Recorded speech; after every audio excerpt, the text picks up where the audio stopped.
بسم اللہ الرحمن الرحیم. آج ہم جو پنجاب ایجوکیٹر ایسوسی ایشن کے صدر ہیں اور چیف کوآرڈینیٹر ہیں اگیگا کے، وہ ہمارے ساتھ موجود ہیں.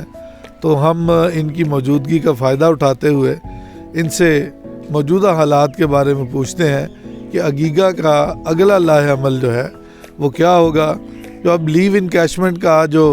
ایشو چل رہا ہے، اس کے حوالے سے کوئی آگے پلاننگ ہے تو اس کے حوالے سے ہمارے ساتھیوں کو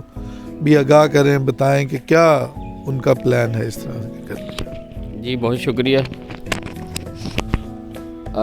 ایسے ہے کہ 18 تاریخ اور 25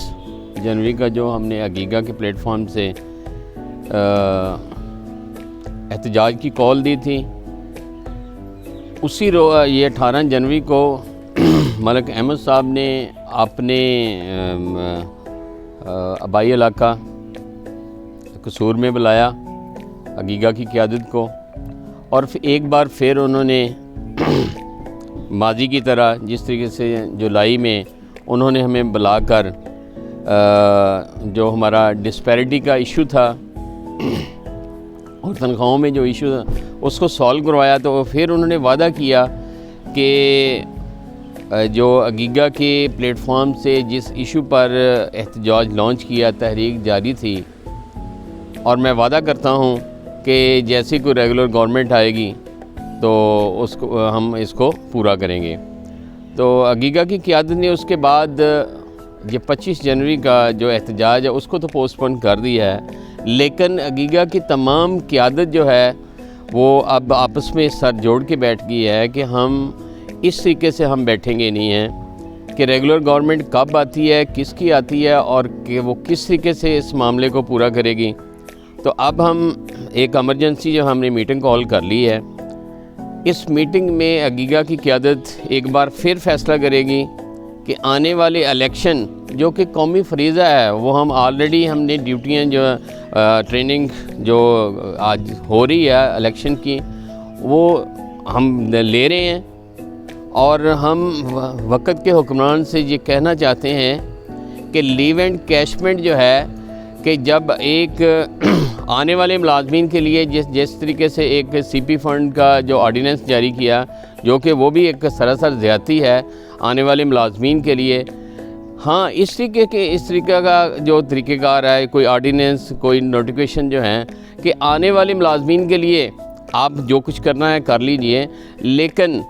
کہ عمر کے آخری حصے میں جب ایک آدمی جانے لگتا ہے کہ آپ نے ان کو رکھا کسی اور ٹرم اینڈ کنڈیشن پہ ہے، تو اب جب وہ ریٹائرمنٹ کے قریب ہیں تو آپ ان کا جو ایک سہارا تھا کہ لیو اینڈ کیشمنٹ کی مد میں کوئی جو ایک اماؤنٹ ملتی تھی، اس سے جو ہمارے سرکاری ملازمین ہیں کوئی گھر تو نہیں بنا سکتے تھے، نہ گھر لے سکتے ہیں، نہ گھر بنا سکتے ہیں، اس سے وہ ایک اپنا تھوڑا سا سسٹم چلاتے تھے، اپنے بچوں کا فرض ادا کرتے تھے، وہ بھی آپ نے سہارا چھین لیا ہے. لہذا ہم بتانا چاہتے ہیں کہ جس طریقے سے ہم نے 10 اکتوبر کو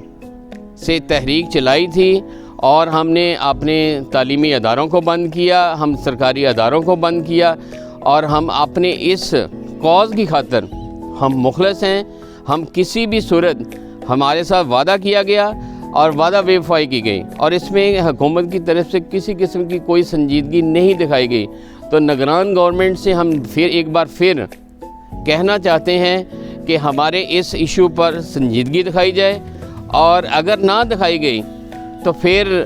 ہم اگیگا کی قیادت کے پلیٹ فارم سے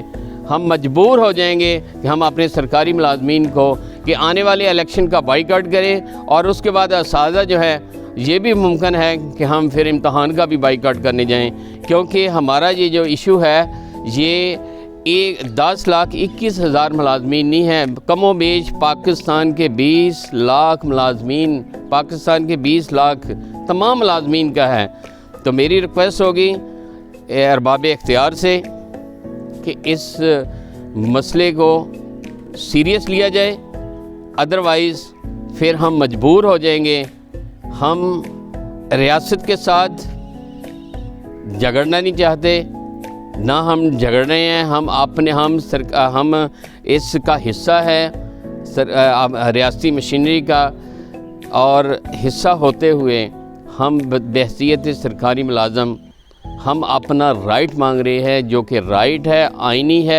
آئینی جو حق ہے اس کے لیے ہم اپنا آئینی رستہ بھی اختیار کریں گے، جو کہ احتجاج کا ہوتا ہے، اس کو ہم کوئی بھی نہیں روک سکتا۔ لہذا میں آج حافظ صاحب کا بھی بہت شکریہ ادا کرتا ہوں کہ انہوں نے آج اس موقع پہ